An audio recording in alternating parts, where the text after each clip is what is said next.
듣기만 해도 잠이 오는 ASMR, 당뇨, 고혈압, 고지혈증 치료제 편입니다. 오늘은 혈액 속 포도당과 혈압과 지방을 조절하는 약들을 처음부터 끝까지 천천히 만나보겠습니다. 이름이 조금 길어도 외우려고 힘주지 마세요. 약 이름은 귀를 스쳐 지나가고 편안한 원리만 살며시 나오면 됩니다. 먼저 당뇨병 치료제입니다. 당뇨병 치료제는 간에서 포도당이 만들어지는 양을 줄이거나 췌장에서 인슐린이 나오도록 돕거나 세포가 인슐린 신호를 잘 받아들이게 하거나 장과 콩팥에서 포도당이 처리되는 방법을 바꾸는 약입니다. 첫 번째, 비구아나이드 계열입니다. 메커니즘 별명은 간포도당 생산 감속반입니다. 간은 음식을 먹지 않는 시간에도 포도당을 만들어 혈액으로 보냅니다. 비구아나이드는 간이 새로 만드는 포도당의 양을 줄이고 근육과 지방세포가 인슐린 신호에 조금 더 잘 반응하도록 돕습니다. 대표 성분은 메트포르민입니다. 일반정은 보통 식사 중이나 식사 직후에 복용하고 서방정은 주로 저녁 식사와 함께 복용합니다. 메트포르민이 간에게 말합니다. 포도당 생산은 오늘 여기까지입니다. 간도 야근을 줄여야 오래 일합니다. 두 번째, 티아졸리딘디온 계열입니다. 메커니즘 별명은 인슐린 신호 증폭기입니다. 몸에 인슐린이 있어도 근육과 지방세포가 그 신호를 잘 받아들이지 못하는 상태를 인슐린 저항성이라고 합니다. 이 계열은 세포가 인슐린의 신호에 더 잘 반응하도록 하여 포도당이 세포 안으로 들어가게 돕습니다. 대표 성분은 피오글리타존입니다. 하루 한 번, 식사와 관계없이 일정한 시간에 복용합니다. 인슐린이 아무리 말을 해도 세포가 못 알아들으면 답답합니다. 피오글리타존은 세포 옆에서 통역을 해줍니다. 통역이 잘 되면 포도당도 길을 잃지 않습니다. 세 번째, 설포니루레아 계열입니다. 메커니즘 별명은 췌장 인슐린 호출벨입니다. 췌장의 베타세포를 자극하여 인슐린이 더 많이 나오게 합니다. 식사를 적게 하거나 식사를 거른 상태에서도 인슐린 분비를 자극할 수 있어 저혈당을 조심해야 합니다. 대표 성분은 글리메피리드, 글리클라지드, 글리피지드, 글리벤클라미드입니다. 보통 아침 식사 직전이나 아침 식사와 함께 복용합니다. 호출벨을 눌렀는데 식사가 오지 않으면 인슐린만 문 앞에서 기다립니다. 벨을 눌렀으면 밥 손님도 함께 와야 합니다. 네 번째, 글리나이드 계열입니다. 메커니즘 별명은 식사 때만 누르는 인슐린 호출벨입니다. 췌장에서 인슐린이 나오게 하지만 작용이 빠르게 시작되고 비교적 짧게 끝납니다. 식사 후 빠르게 올라가는 포도당을 조절하는 데 주로 사용합니다. 대표 성분은 레파글리나이드, 나테글리나이드입니다. 식사 직전부터 식사 30분 전 사이에 복용하고 식사를 거르면 해당 약도 거르는 것이 원칙입니다. 식사가 쉬는 날에는 약도 쉽니다. 약에게도 정시퇴근은 중요합니다. 다섯 번째, 알파글루코시다제 억제제입니다. 메커니즘 별명은 탄수화물 분해 가위 방해꾼입니다. 밥이나 빵에 들어있는 탄수화물은 장에서 작은 포도당 단위로 분해되어야 흡수됩니다. 이 계열은 탄수화물을 분해하는 효소의 작용을 늦춰 포도당이 천천히 흡수되게 합니다. 대표 성분은 아카보스, 보글리보스입니다. 식사 직전이나 첫 숟가락과 함께 복용합니다. 첫 숟가락과 함께 들어가야 분해 가위를 제때 만날 수 있습니다. 식사가 끝난 뒤 찾아가면 가위는 이미 업무를 마쳤습니다. 여섯 번째, DPP4 억제제입니다. 메커니즘 별명은 인크레틴 수명 연장반입니다. 식사를 하면 장에서 인크레틴이라는 호르몬이 나옵니다.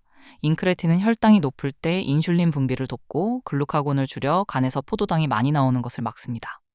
DPP4 억제제는 인크레틴이 너무 빨리 분해되는 것을 막아 작용 시간을 늘립니다. 대표 성분은 시타글립틴, 리나글립틴, 제미글립틴, 테네리글립틴, 빌다글립틴, 삭사글립틴입니다. 대부분 식사와 관계없이 복용합니다. 인크레틴이 장에서 오래 활동하니 장수입니다. 장에서 오래 살면 장수라는 말은 제법 장황하지만 뜻은 잘 맞습니다. 일곱 번째, GLP-1 수용체 작용제입니다. 메커니즘 별명은 식후혈당 종합관제탑입니다. 혈당이 높을 때 인슐린 분비를 돕고 글루카곤 분비를 줄이며 위에서 음식이 내려가는 속도를 늦춥니다. 포만감을 높여 식사량과 체중을 줄이는 데 도움을 줄 수도 있습니다. 대표 성분은 둘라글루타이드, 세마글루타이드, 리라글루타이드입니다. 주사제는 매주 같은 요일이나 매일 일정한 시간에 투여합니다. 먹는 세마글루타이드는 아침 공복에 적은 양의 물로 복용하고 최소 30분 뒤에 음식이나 다른 약을 복용합니다. 위에서 음식이 너무 빨리 내려가지 않게 속도를 조절합니다. 위에게 잠깐 쉬어가라고 휴게소를 만들어주는 셈입니다. 여덟 번째, GIP와 GLP-1 이중 수용체 작용제입니다. 메커니즘 별명은 인크레틴 쌍발 엔진입니다. 두 가지 장 호르몬의 수용체를 함께 자극하여 혈당이 높을 때 인슐린 분비를 돕고 글루카곤과 식욕을 조절합니다. 위에서 음식이 내려가는 속도에도 영향을 줍니다. 대표 성분은 티르제파타이드입니다. 일주일에 한 번, 매주 같은 요일에 식사와 관계없이 주사합니다. 엔진은 2개지만 주사는 한 번입니다. 2번 맞을까 걱정했다면 그 걱정은 오늘 휴무입니다. 아홉 번째, SGLT2 억제제입니다. 메커니즘 별명은 소변 포도당 배출반입니다. 콩팥은 혈액을 거른 뒤 소변으로 빠져나가려는 포도당 대부분을 다시 혈액으로 회수합니다. 이 계열은 포도당을 회수하는 통로를 막아 일부 포도당이 소변으로 배출되게 합니다. 이 과정에서 나트륨과 수분도 조금 함께 빠질 수 있습니다. 대표 성분은 다파글리플로진, 엠파글리플로진, 이프라글리플로진, 에르투글리플로진입니다. 하루 한 번 식사와 관계없이 복용합니다. 소변량이 늘 수 있어 아침 복용이 편한 경우가 많습니다. 콩팥이 포도당을 다시 주워 담으려 할 때 오늘은 그냥 보내주세요 하고 출구를 열어주는 약입니다. 이제 고혈압 치료제로 넘어갑니다. 번호는 그대로 이어집니다. 고혈압약은 혈관을 넓히고 심장의 속도와 힘을 조절하고 몸속 나트륨과 물을 배출하고 혈압을 올리는 호르몬과 신경신호를 줄입니다. 10번째, 안지오텐신 2 수용체 차단제 ARB 계열입니다. 메커니즘 별명은 혈관 조임 명령 차단기입니다. 안지오텐신2는 혈관을 수축시키고 콩팥이 나트륨과 물을 보관하도록 합니다. ARB는 그 명령을 받는 수용체를 차단하여 혈관을 넓히고 혈압을 낮춥니다. 대표 성분은 로사르탄, 발사르탄, 칸데사르탄, 텔미사르탄, 올메사르탄, 피마사르탄입니다. 대부분 하루 한 번 식사와 관계없이 복용합니다. 이름이 사르탄으로 끝나는 성분이 많습니다. 혈관의 긴장을 사르르 풀어주는 사르탄입니다. 11번째, 안지오텐신 전환효소 억제제, 에이스 억제제입니다. 메커니즘 별명은 혈관 조임 물질 생산 차단반입니다. 에이스라는 효소는 안지오텐신 2를 혈관을 더 강하게 수축시키는 안지오텐신 2로 바꿉니다. 이 계열은 그 과정을 막아 혈관을 넓히고 알도스테론 분비를 줄입니다. 대표 성분은 페린도프릴, 아미프릴, 에날라프릴, 리시노프릴, 카프토프릴입니다. 성분에 따라 하루 한 번이나 2번 복용하며 카프토프릴은 보통 식사 1시간 전에 복용합니다. 에이스를 막는 약이지만 오늘 밤의 수면 점수는 에이스가 되어도 괜찮습니다. 12번째, 미네랄 코르티코이드 수용체 기량제입니다. 메커니즘 별명은 알도스테론 소금 저장 명령 차단반입니다. 알도스테론은 콩팥에 나트륨과 물을 보관하고 칼륨을 내보내라고 명령합니다. 이 계열은 알도스테론의 작용을 막아 나트륨과 물이 소변으로 나가게 합니다. 대표 성분은 스피로놀락톤, 에플레레논입니다. 보통 아침이나 낮에 복용합니다. 늦은 밤에 복용하면 화장실이 야간 근무를 시작할 수 있습니다. 약보다 화장실이 더 바빠지는 밤은 피하는 편이 좋습니다. 13번째, 디히드로피리딘계 칼슘 통로 차단제입니다. 메커니즘 별명은 혈관 근육 이완 스위치입니다. 혈관 벽의 근육이 수축하려면 칼슘이 세포 안으로 들어가야 합니다. 이 계열은 칼슘이 들어오는 통로를 막아 혈관 근육을 이완시키고 혈관을 넓힙니다. 대표 성분은 암로디핀, 니페디핀, 실리디핀, 베니디핀, 펠로디핀입니다. 대부분 하루 한 번 식사와 관계없이 복용합니다. 성분 이름이 디핀으로 끝나는 경우가 많습니다. 혈관 근육에게 힘을 빼라고 하니 혈관이 깊은 디핀 잠에 빠집니다. 14번째, 비디히드로피리딘계 칼슘 통로 차단제입니다. 메커니즘 별명은 심장 속도 브레이크입니다. 혈관뿐 아니라 심장의 칼슘 통로도 차단하여 심박수를 낮추고 심장의 전기 신호가 전달되는 속도를 늦춥니다. 대표 성분은 딜티아젬, 베라파밀입니다. 일반정과 서방정에 따라 하루 한 번에서 여러 번 복용합니다. 심장이 너무 빠르게 달리면 이 약이 속도를 조절합니다. 심장에도 과속 단속은 필요합니다. 단속 안내문은 심전도가 대신 써줍니다. 15번째, 티아지드와 티아지드 유사 이뇨제입니다. 메커니즘 별명은 소금물 배출 수도꼭지입니다. 콩팥에서 나트륨이 다시 흡수되는 것을 줄여 나트륨과 물이 소변으로 나가게 합니다. 혈액량과 혈관의 저항이 줄면서 혈압이 낮아집니다. 대표 성분은 히드로클로로티아지드, 클로르탈리돈, 인다파미드입니다. 보통 아침에 복용하고 하루 2번이라면 두 번째 용량은 이른 오후에 복용합니다. 몸속 소금과 물을 줄여주는 약입니다. 물은 가볍게 빠지는데 성분 이름은 제법 묵직합니다. 16번째, 루프 이뇨제입니다. 메커니즘 별명은 강력 배수 펌프입니다. 콩팥의 햇내고리에서 나트륨을 다시 흡수하는 통로를 막아 많은 양의 나트륨과 물을 배출합니다. 부종이나 신부전, 콩팥 기능 저하가 있는 환자에게 주로 사용합니다. 대표 성분은 포로세미드, 토르세미드, 부메타니드입니다. 보통 아침에 복용하고 하루 2번이면 아침과 이른 오후에 복용합니다. 햇내고리의 루프에서 작용해서 루프 이뇨제입니다. 이름은 반복 같지만 복용은 처방대로만 반복해야 합니다.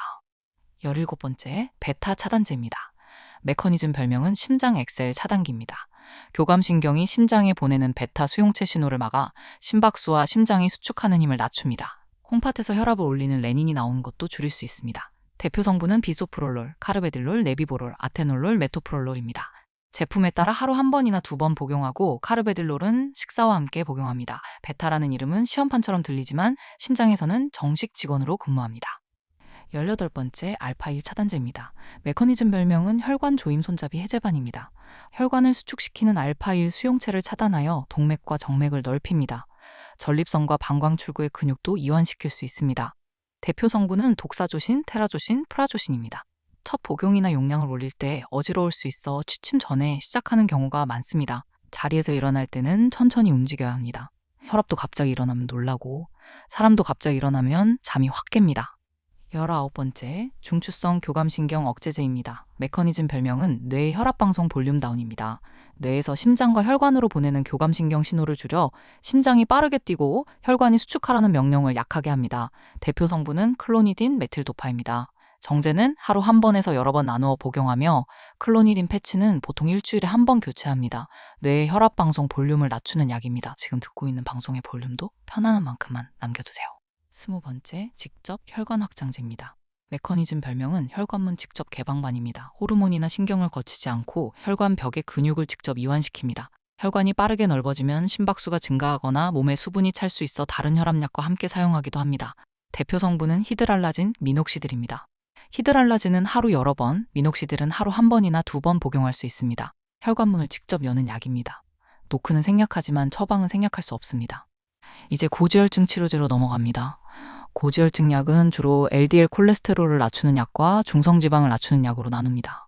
21번째, 스타틴 계열입니다. 메커니즘 별명은 간 콜레스테롤 공장 감속반입니다. 간에서 콜레스테롤을 만드는 효소를 억제합니다.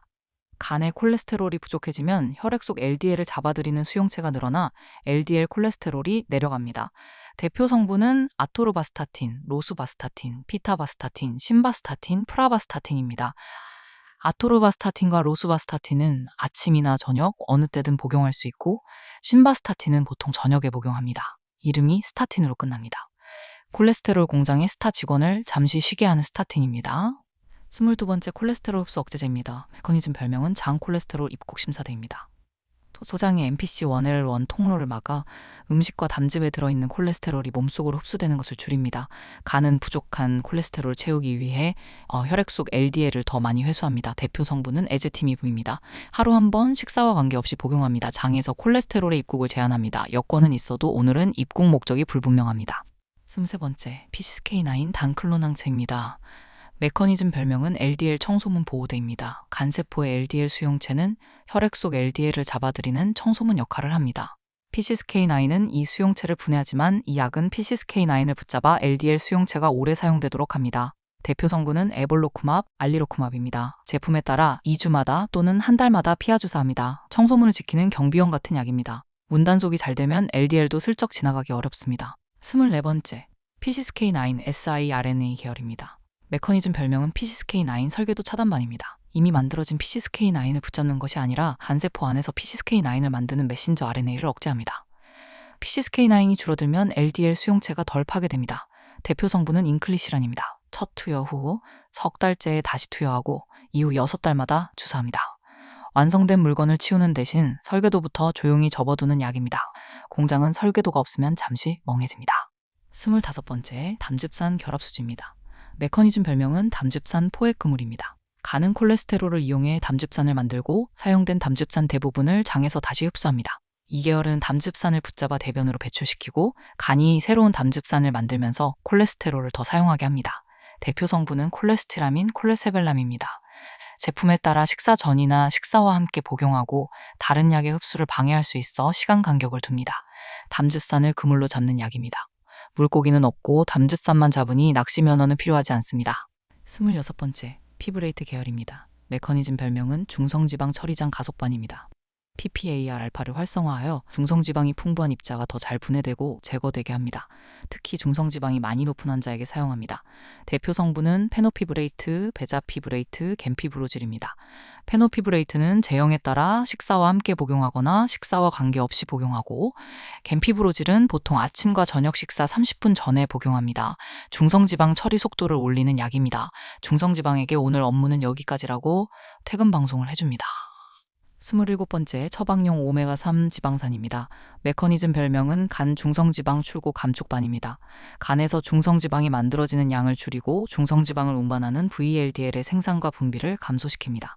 대표 성분은 오메가3산 에틸에스테르, EPA와 DHA 복합제 이코사펜트 에틸입니다. 제품에 따라 하루 한 번이나 2번 식사와 함께 또는 식후에 복용합니다. 간의 중성지방 출고량을 줄이는 약입니다. 출고는 줄어도 택배기사님께 미안해할 필요는 없습니다.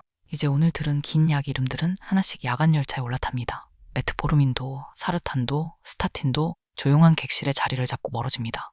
남아있던 생각들도 마지막 칸에 천천히 실어보내세요. 끝까지 들어주셔서 감사합니다. 잘 자요.